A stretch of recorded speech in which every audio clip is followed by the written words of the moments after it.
Inflation, rising prices, cost of living. These three forces quietly shape your life every single day. You feel it when you swipe your card at the grocery store and somehow walk out with fewer bags than before. You feel it when a simple car repair sets you back twice what it used to. And you feel it when your rent or mortgage payment suddenly feels heavier, even though your paycheck hasn't changed. Here's the part nobody tells you. Prices don't just rise once in a while, they always rise. Inflation is like gravity for your money.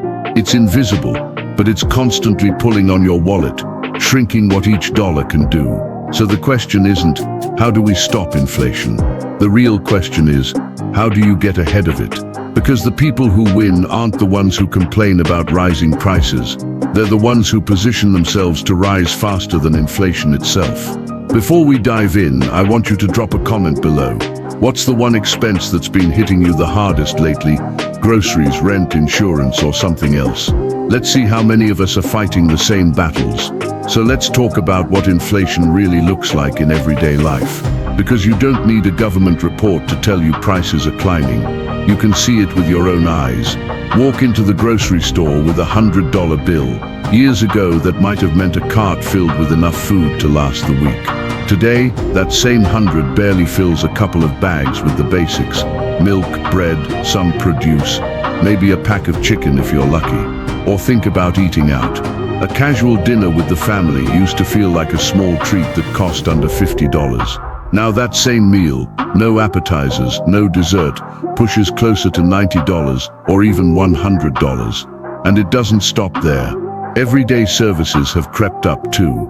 The oil change you used to get for $35 is now $70. A simple plumber visit that once cost $100 now leaves you with a $200 bill. Even insurance premiums, home, auto, health seem to climb every year whether you've used them or not. That's inflation. It's not a one-time spike, it's a constant creep. A slow leak in your wallet that forces you to do more with less. And here's the part that most people don't realize. Those higher prices don't magically roll back. Once they go up, they almost never come down. Think about it. When was the last time you saw rent decrease? Or car insurance premiums suddenly cut in half? It doesn't happen. Your parents never bragged about paying $4 for gas. They bragged about paying 50 cents, because that's how the game works. The price ladder only climbs upward. Inflation isn't really about if prices rise. It's about how fast they rise. Sometimes the climb feels slow and steady. Other times it feels like a sprint uphill. But the direction, it's always the same. The best way to picture it is like running on a treadmill that never shuts off. The belt keeps moving whether you like it or not. If you stop running, you slide backward. If you just walk at a casual pace, you'll still struggle to keep up. The only way to hold your ground or get ahead is to match the pace and then push a little harder. Financially, that treadmill shows up in subtle ways. If your income hasn't grown in 5 years, but your groceries, rent and bills have, you're sliding back. If your savings sit in a bank account earning pennies while the cost of living rises by dollars, you're sliding back. To stay on your feet, you have to keep moving, earning more, saving smarter and investing wiser. It doesn't mean chasing every get-rich-quick scheme or grinding yourself into exhaustion. It means being intentional, building skills that boost your income, putting your money where it grows instead of just where it feels safe, and cutting expenses that quietly eat away at your future. Because the treadmill doesn't stop for anyone. You either run with it, or you get pushed back by it. But even once you understand how inflation works, there's another trap that catches people all the time, the trap of cheap borrowing. When lenders dangle low interest rates or easy payment plans in front of us, it feels like we're getting ahead. A car loan with tiny monthly payments, a credit card with 0% interest for a year, a buy now, pay later deal on something that feels harmless. On the surface, it looks like opportunity. But here's the truth. Cheaper debt is still debt. A lower rate doesn't change the weight it puts on your future. It's like buying handcuffs at a discount. They might cost less up front, but once they're on, you're still trapped. And here's where most people slip up. They confuse affordability with responsibility. A 7-year car loan might make the numbers look nice on paper, but stretch that cost over nearly a decade and you're locking yourself into years of financial drag. That only $25 a month furniture deal doesn't sound like much until you realize it's one of a dozen little payment plans quietly draining your wallet every month. Debt is sneaky like that. It's like loading a backpack with bricks one at a time. The first one doesn't feel like much. Neither does the second, but by the 10th or 15th you're struggling just to move forward. And that's where the fire analogy comes in. Debt is a lot like fire. In the hands of an experienced chef, fire cooks meals, warms the home and adds value. But in the hands of someone careless, or someone who doesn't respect its power, it can burn down an entire house, or even spread like a wildfire, destroying everything in its path. Used with wisdom, debt can fuel things like buying a house or building a business, assets that create more value over time. But for most people, debt doesn't work that way. It doesn't build, it consumes. It turns from a small flame into a blaze that eats through paychecks, savings, and opportunities for wealth.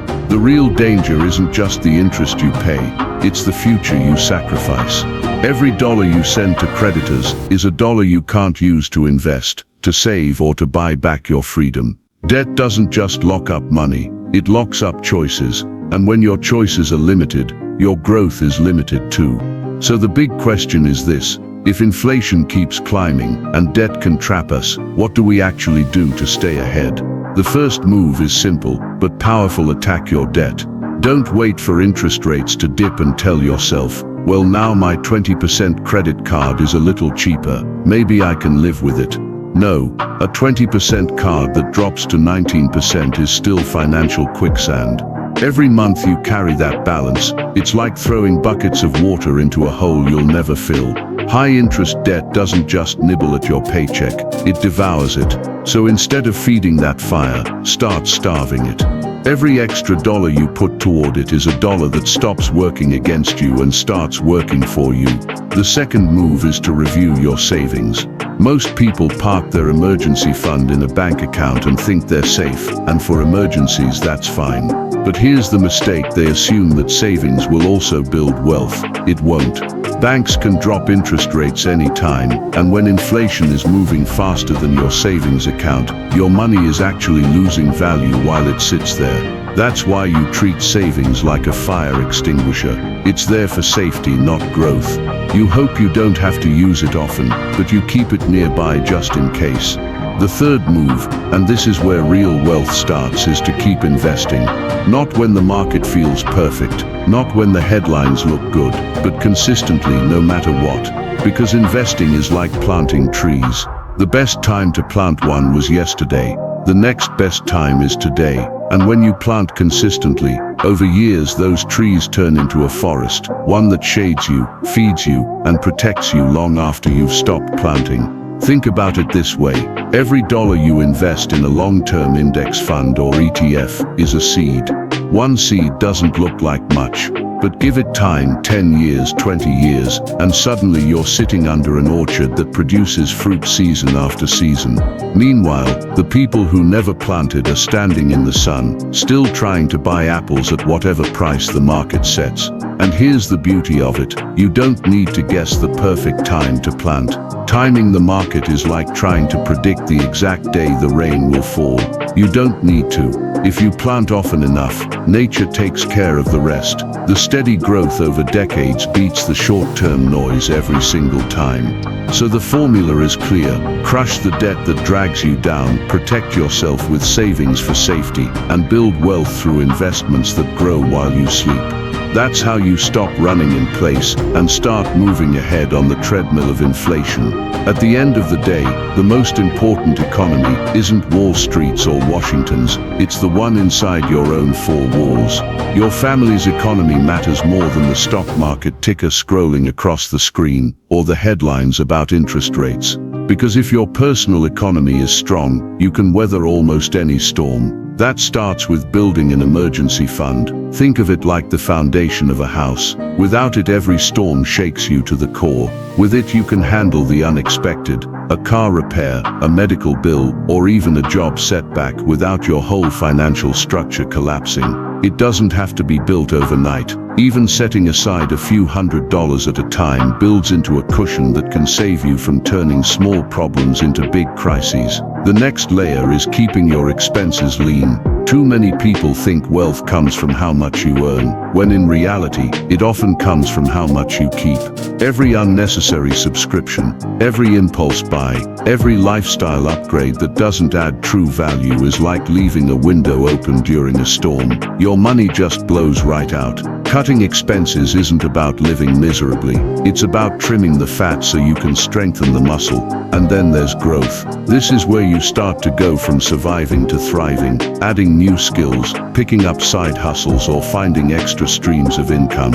Inflation may eat away at one paycheck, but if you have multiple paychecks coming in from different skills, projects, or small businesses, it's like putting on armor. One dent won't break you because you've built layers of protection. Think of it like a medieval fortress. The emergency fund is your solid wall. Lean expenses are the moat that keeps unnecessary threats out, and extra income streams. Those are the watchtowers and reinforcements that make your fortress nearly unshakable. When you build your own strong personal economy, you stop depending so much on the ups and downs of the larger economy. You stop panicking every time prices rise or markets dip, because no matter what happens outside, you've built strength inside.